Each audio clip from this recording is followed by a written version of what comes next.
علیکم ناظرین، دس از محمد جواد شیخ، product manager تھے. ہمارے ساتھ ہیں ڈاکٹر احمد ایاز صابری صاحب، اور سر جو ہے ماہر امراض شوگر ہیں، بلڈ پریشر ہیں. سب کو ویلکم کرتے ہیں. السلام علیکم سر. امیگو کے پلیٹ فارم سے آپ کا بہت شکر گزار ہوں کہ آج آپ نے ہمیں اپنا قیمتی وقت دیا. Thank you for having. جزاک اللہ سر. سر آج جو ٹاپک ہے، جیسے کہ آپ جانتے ہیں کہ رمضان اب بہت قریب ہے، ہولی منتھ. تو سر آپ کی خدمات ہمیں چاہیے تھی. بہت زیادہ کنفیوژنز ہوتی ہیں پیشنٹس میں یوزلی روزوں سے پہلے کہ کیا ذیابطیس کے مریض روزے رکھ سکتے ہیں. آپ کا کیا کہنا ہے اس بارے میں؟ دیکھیں، آپ نے بہت ہی اچھے ٹاپک کا انتخاب کیا ہے، کیونکہ رمضان کی آمد ہے اور لوگوں کے اندر، خاص طور پہ مریضوں کے اندر بہت ساری متس اس بارے میں ہیں کہ شوگر کے مریض روزہ نہیں رکھ سکتے، یا رکھ سکیں گے تو بہت نقصان ہوگا. اور اس میں بہت ساری چیزیں جو ہیں ایسی ہیں جن کے اندر حقیقت نہیں ہے، تو ان کو کلیئر کرنا بہت ضروری ہے. Now coming back to your question کہ ذیابطیس کے مریض جو روزہ رکھ سکتے ہیں یا نہیں رکھ سکتے. روزہ میرا اپنا ایمان بھی ہے ایز اے مسلمان، اور as a expert, as a doctor میرا ایکسپیرینس بھی ہے کہ روزہ رکھنے سے نقصان نہیں ہوتا. لیکن یہ جنرل اسٹیٹمنٹ ہے، اس کا ہرگز مطلب نہیں ہے کہ ہر شوگر کا مریض روزہ رکھ سکتا ہے، اور یہ بھی مطلب نہیں ہے کہ جس کو شوگر ہے وہ روزہ نہیں رکھ سکتا. یہ ڈاکٹر کا ڈسکشن ہے، اور ڈاکٹر کی اوپینین ہوتی ہے کہ جب اس کو لگتا ہے کہ ایک شوگر کا مریض جو ہے وہ روزہ اگر رکھے گا تو اس کو نقصان ہوگا، تو اس کو اس بارے میں گائیڈ کرتا ہے. زیادہ تر مریض 80 سے 90% مریض شوگر کے وہ ہوتے ہیں کہ اگر وہ میڈیکلی روزہ رکھیں تو ان کو کوئی نقصان نہیں ہوتا. لیکن جنرلی ہمارا یہ پرسیپشن ہے پیشنٹس کے اندر کہ اگر روزہ رکھیں گے تو نقصان ہوگا.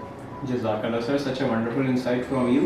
مقصد سر آپ یہ کہہ رہے ہیں، ڈاکٹر صاحب نے بتایا کہ آپ نے ڈیسائڈ کرنا ہوتا ہے، آپ نے گائیڈ کرنا ہوتا ہے پیشنٹ کی ریڈنگ. تو ڈاکٹر صاحب عمومی پریکٹس میں کیا رمضان سے پہلے مریض آپ کے پاس آتے ہیں؟ ایسی سچویشن میں آپ کیا کہیں گے سر؟ کچھ مریض آتے ہیں، اور بہت سارے مریضوں کو آپ کو ایز اے ڈاکٹر کہنا پڑتا ہے کہ آپ کو رمضان سے پہلے وزٹ کرنا چاہیے تاکہ آپ کی ہم دوائیوں کو ایڈجسٹ کر سکیں. اور یہ بہت ضروری ہے کسی بھی مریض کے لیے، چاہے وہ شوگر کا ہے، چاہے وہ ہارٹ ڈیزیز کا ہے یا ہائپر ٹینشن کا ہے، کہ وہ رمضان سے پہلے کم از کم ایک ہفتہ پہلے اپنے ڈاکٹر سے وزٹ کرے، تاکہ وہ ان دوائیوں کو ان کی ضرورت کے حساب سے، ان کی صحت کے حساب سے ایڈجسٹ کریں، تاکہ وہ رمضان کے روزے رکھ بھی سکیں اور سیف بھی رکھ سکیں. بہت ہی سر امپورٹنٹ بات آپ نے بتائی ہے. عموماً دیکھا ایسا گیا ہے کہ پیشنٹس ڈاکٹرس کی طرف نہیں آتے رمضان سے پہلے، اور اپنی جو دوا، جیسے آپ نے کہا کہ ڈوز ایڈجسٹمنٹ کی نیڈ ہوتی ہے، لیکن وہ خود ہی کر رہے ہوتے ہیں. سر خود کرنے سے کتنا نقصان ہو سکتا ہے پیشنٹ؟ دیکھیں، جو ڈاکٹر ہے اس کی ڈاکٹر بننے سے لے کے اس کے ایکسپیرینس کے اندر کم از کم بھی 15-20 سال کا نالج اور تجربہ ہوتا ہے. تو آپ اس کو اپنی جو سوچ اور اپنی فہم کے ساتھ میچ نہیں کر سکتے. تو اس لیے یہ تو بالکل بھی ٹھیک نہیں ہے کہ آپ بے شک آپ 20 سال سے شوگر کے مریض ہیں، لیکن آپ ڈاکٹر نہیں بن جاتے شوگر کے مریض ہونے کے ساتھ. تو اس میں بہتر یہ ہوتا ہے کہ آپ ڈاکٹر سے کنسلٹ کریں، کیونکہ جو بات ڈاکٹر کے علم میں ہے وہ آپ کے علم میں نہیں ہوگی، اور اس کی وجہ سے آپ کئی دفعہ مریض بہت زیادہ نقصان اٹھاتے ہیں، جو کہ ایک چھوٹی سی کنسلٹیشن سے آپ اس کو اوائڈ کر سکتے ہیں. بالکل آپ صحیح فرما رہے ہیں. تو سر ایسی سچویشن میں شاید لوگوں کو روزہ توڑنا بھی شاید پڑ جاتا ہوگا اگر انہوں نے مارننگ میں انسولین یا جو بھی ان کی دوا ہے زیادہ استعمال کر لی، کمپلیٹ استعمال کر لی.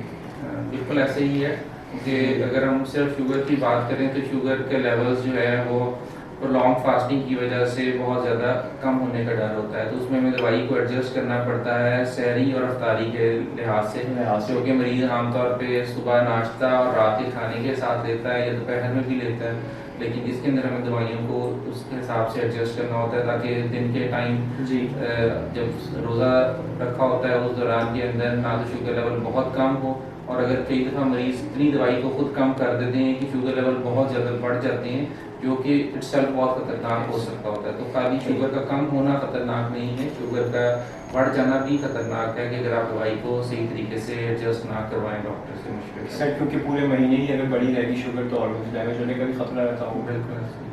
سر جن پیشنٹس کو کوئی دل کی بیماری ہے یا کولیسٹرول ہے اور ہائپر ٹینشن ہے، وہاں بھی آپ سے ایکسپرٹ اوپینین چاہیں گے کہ ان کے لیے روزہ رکھنا کیسا ہے اور وہ کس طرح سے مینیج کریں ڈوز ایڈجسٹمنٹ. یہ روزہ جو ہے وہ ایک کافی لمبے عرصے کے لیے کھانا پینے کو بند کرنے کا نام ہے. اس دوران میں چونکہ اب یہ موسم بھی گرمی کا آ رہا ہے اور کچھ علاقوں میں اس طرح فیصل آباد، لاہور، کراچی اور پنجاب کے جو دوسرے علاقے ہیں یا دوسرے صوبوں کے بھی ایسے علاقے ہیں جہاں پہ گرمی زیادہ شروع ہو جاتی ہے تو وہاں پہ ڈی ہائیڈریشن ہونے کا بہت زیادہ رسک ہوتا ہے اور بلڈ پریشر کا ڈراپ ہونے کا رسک ہوتا ہے. تو ایسے مریض جو کہ بلڈ پریشر کی دوائیاں لے رہی ہیں اور ان میں ڈائیوریٹکس بھی ایک دوائی ہے جو کہ بلڈ پریشر کو کنٹرول کرتی ہے، تو اس دوائی کو ایڈجسٹ کرنے کی یا بند کرنے کی یا کم کرنے کی ضرورت ہوتی ہے. تو اس کے لیے ان کے لیے بہت ضروری ہے کہ آپ ڈاکٹر سے مشورہ کریں تاکہ ہو سکتا ہے آپ کے ڈاکٹر صاحب اس ٹائم پہ آپ رمضان کے لیے آپ کی کچھ دوائیوں کو بند کر کے کسی اور دوائی کو سوئچ کریں تاکہ آپ کا بی پی بھی کنٹرول رہے اور آپ کو ڈی ہائیڈریشن بھی نہ ہو.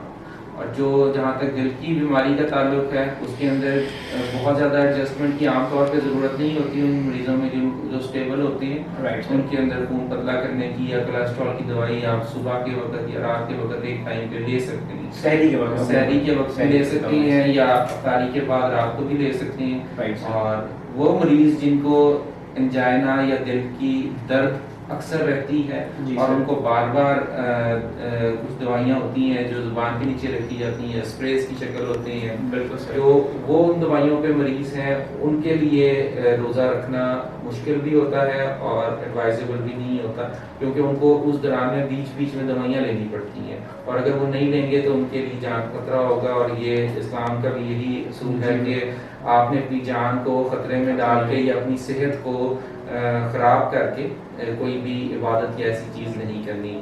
تو اس لیے اس چیز کو دیکھتے ہوئے اگر کوئی ایسا مریض ہے تو ان کو کنسلٹ الٹیمیٹلی ڈاکٹر کو ہی کرنا چاہیے کہ روزہ وہ رکھ سکتے ہیں یا نہیں. لیکن ایک جنرل بات میں نے کی ہے کہ کوئی ایسے مریض ہیں جن کو بار بار ایک دوائی لینی پڑتی ہے جو سحری اور افطاری کے درمیان میں وقفے کے دوران، تو وہ پھر روزہ نہیں رکھ سکیں گے. سر آپ کی اس معلومات بہت زیادہ ہیلپ فل ہے اور اس سے ہمیں یہ اندازہ ہوگا کہ صرف جو بھی جیسے کہ آپ نے جس طرح کے مریضوں کا ذکر کیا کہ انہیں بار بار دوا لینی ہوتی ہے، صرف یہی وہ مریض ہیں جن میں آپ بتاتے ہوں گے کہ اب آپ نہ رکھیں کچھ دن روزہ کیونکہ آپ کی طبیعت پھر ٹھیک نہیں ہے. لیکن عموماً یہ تاثر ہے، میں بھی دیکھتا ہوں کہ جب کسی کو ڈائبٹیز ہے، میجورٹی آف پیپل کہ مجھے شوگر ہے، مجھے دوا لینی ہوتی ہے، مسکنسیپشن کی وجہ سے وہ روزہ نہیں رکھ رہے ہوتے. تو آج یہ میسج آپ کی طرف سے ہمیں بہت اچھا ملا سر. ہاں جی، یہ جو ہے بڑا ضروری تھا کہ ہم لوگ اپنی اس چیز کو کریکٹ کریں سر. کلینکس کے اوپر تو تقریباً تمام ڈاکٹر صاحبان ہی اپنے مریضوں کو گائیڈ کرتے ہیں، لیکن چونکہ یہ سوشل میڈیا کا دور ہے اور آپ کی آواز ایک جگہ سے دوسری جگہ پہنچ سکتی ہے. گڈ انیشیٹو کہ آپ جو یہ آپ نے سیشن رکھا ہے کہ اس کی وجہ سے بہت سارے لوگ جو کہ یوٹیوب یا دوسرے social media networks use کرتے ہیں ان کو یہ چیزیں مل سکتی ہیں اویئرنیس کہ وہ اپنی صحت کو بھی ٹھیک رکھیں اور رمضان کے روزے بھی رکھنا چاہتے ہیں تو وہ صحت کے ساتھ رکھ سکتے ہیں. Sir thank you. بس آپ سب کے تعاون کی وجہ سے یہ پاسبل ہو پاتا ہے کہ آپ نے ٹائم دیا اپنے پرٹیکولر خوبصورت سے کلینک میں، تو ہم شکر گزار ہیں آپ کے. سر آپ سے آخری سوال آج کے پروگرام میں پوچھنا چاہوں گا ناظرین کے لیے کہ ڈائٹ پیٹرن کے حوالے سے تھوڑا سا گائیڈ کیجیے گا کیونکہ رمضان میں عموماً سب پورے دن جب کچھ نہیں کھایا ہوتا تو افطار میں کچھ کیا بات احتیاطی ہو سکتی ہیں، ان کے کیا نقصانات ہو سکتے ہیں. ایک چیز جو رمضان میں ہمارا سب کانٹیننٹ کا پاکستان کا کلچر ہے کہ تلی ہوئی فرائیڈ چیزیں پکوڑے سموسوں کی شکل میں بہت زیادہ استعمال بنتی لازمی ہے اور ان کا استعمال کرنا نقصان دہ ایسا نہیں ہے، لیکن کسی بھی چیز کو آپ ایکسیس میں یا زیادتی میں استعمال کریں گے تو اس کا نقصان ہمیشہ ہوتا ہے. تو اس لیے آپ تلی ہوئی یا فرائیڈ چیزیں تھوڑی مقدار میں لے سکتے ہیں کیونکہ آپ نے سارا دن روزہ رکھا ہے اور کچھ نہیں کھایا، تو اگر آپ تھوڑی مقدار میں لے بھی لیں گے تو ایسا ہرگز نہیں ہے کہ آپ کا کولیسٹرول لیول یا دل کی بیماری خدا نخواستہ فوراً بڑھ جائے گی، لیکن مناسب مقدار میں آپ اس کو لے سکتے ہیں.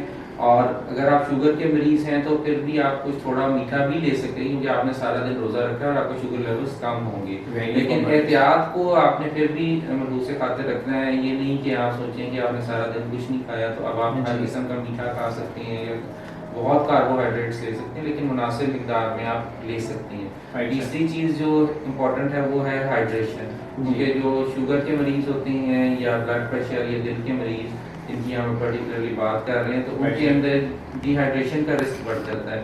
Right. سو ڈی ہائیڈریشن کو بہتر کرنے کے لیے جب آپ افطار کرتے ہیں تو اس کے اندر پانی کا استعمال، ایسے مشروبات جو کہ آپ شوگر کو نہ بڑھائیں Right. ان کو آپ لازمی زیادہ استعمال کریں، اور سحری تک آپ گاہے بگاہے پانی کا استعمال اور مشروبات کا استعمال کریں، Right. اور صبح جو سحری ہے اس کے اندر بھی لیکوڈس کا استعمال زیادہ کریں۔ ایک چیز میں اور ایڈ کرنا چاہوں گا کہ ہمارے بہت سارے بیچ میں لوگ ہیں جو عادتاً کہہ رہے ہیں یا ان کی طبیعت ایسی ہوتی ہے کہ وہ سحری اچھے طریقے سے نہیں کرتے اور روزہ رکھ لیتے ہیں۔ یہ ایک اچھی پریکٹس نہیں ہے، خاص طور پہ شوگر کے مریضوں کے لیے تو بالکل نہیں اچھی، کیونکہ ان کو سحری پیٹ بھر کے کرنی چاہیے، کیونکہ آگے سارا دن انہوں نے کچھ نہیں کھانا اور ان کا شوگر لیول بہت زیادہ کم ہو سکتا ہے۔ تو اس لیے یہ بہت ضروری ہے کہ آپ ٹائم پہ اٹھ کے سحری ایک اچھے طریقے سے جو ہے نا پیٹ بھر کے کریں، تاکہ آپ کا جو آگے دن کا جو سائیکل ہے وہ صحیح چلتا ہے۔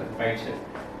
Such a very informative ہم نے آپ سے معلومات لی سر۔